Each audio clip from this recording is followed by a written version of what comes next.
cello. On a street in India, a man asked, "What do you do in America?" "I am an artist." "No. What is your aim in life?" In Hindi, I voiced my dream in present tense. "In America, I am making many books for children." He giggled, and moments later I realized I actually declared, "In America, I am making many children." My first picture book idea came to me in the mail when my mom sent me this photo, and I thought, when I was born, I came out looking both ways. This sentence starts my Travelin' Eye, an autobiography of a girl with not a lazy eye, but a travelin' eye. I wandered across the oceans to Nepal to find my second book. Upon arriving and craving a hot shower, I was given a bucket of cold water, a bar of soap, and the phrase, "Same, same, but different." With the first pour of bitter cold water, I thought, what a great title for a kid's book. I had taken the ESL training and came to teach English, and within days of arriving, the principal asked, "What are you going to do for us?" I didn't know. Then, while sitting in on a 5th grade art class, I observed as a teacher drew Mickey Mouse, and all 35 students mechanically copied it. Art! I can share my love for art.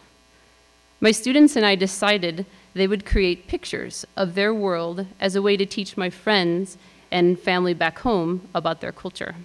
Soon an art exchange ensued.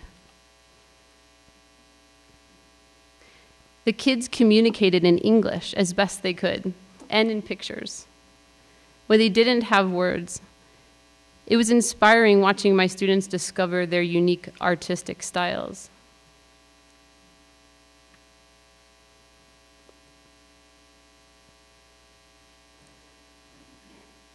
I continued hearing this saying throughout South Asia that natives and travelers use to compare cultures.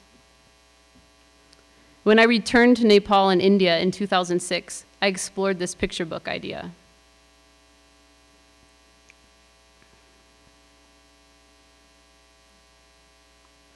I observed life in villages, collected scraps of paper for collage, took hundreds of photos, and filled 3 sketchbooks with colors, images, words, conversations, and experiences I didn't want to forget.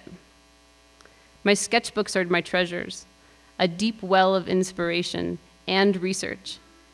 Many details in my finished art came from my doodles I drew while standing on the dusty, vibrating, circusy streets of India, which was by far more exhilarating than searching Google Images.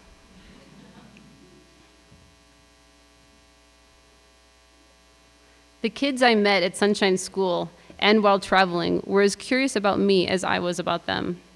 Our genuine exchanges became the essence of the story.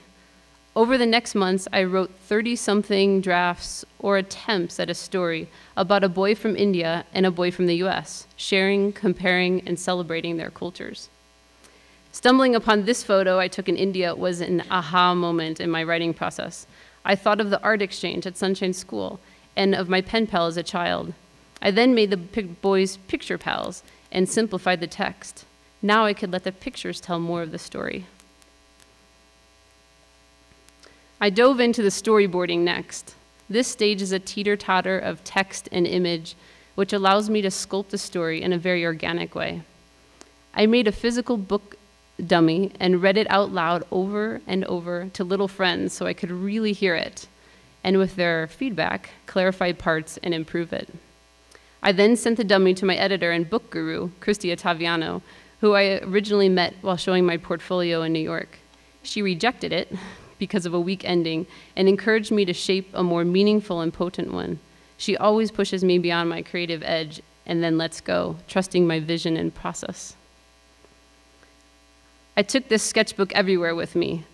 As I developed each spread, I played with composition and text design, refined the drawings, collected research and inspiration, experimented, painted color studies, and added details for kids to discover with each read. 2 real-life friends inspired my characters, a boy I met in Vrindavan, India, and my friend Luca Nezi. The beloved Indian saint Neem Karoli Baba often said, "Sub ek, All is one. Throughout the book, Elliot and Kailash sign their picture letters with their initials E and K, Ek, one. Painting the final art is my favorite part.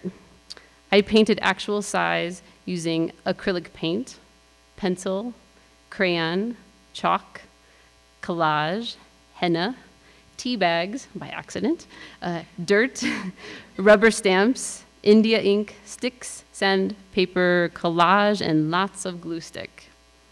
My initial drawings are very crude and ultra simple. Not having it all figured out leaves room for surprises up to the very end. Taped on my wall is a scrap of paper with the words, "Begin anywhere." From there, I dive in. My daughter Tulsi was born midway through the final art and sprinkled her own magic into this book. Keeping a log of thumbnails helped me see the entire book take form through the fog of my mama milk brain. It also helped me balance color. Holding the printed book in my hands for the first time is like holding my newborn baby. It came through me, but it doesn't belong to me, and it will certainly have a life of its own. Plus, I instantly forgot how long and hard I labored. By far, the very best part is sharing my book with kids and comments during school visits like, "I can't believe it took you a whole year to make that book." Their excitement and energy fuels my passion to make a lot more books. They are available online and locally at Twirl. Thank you, and namaste.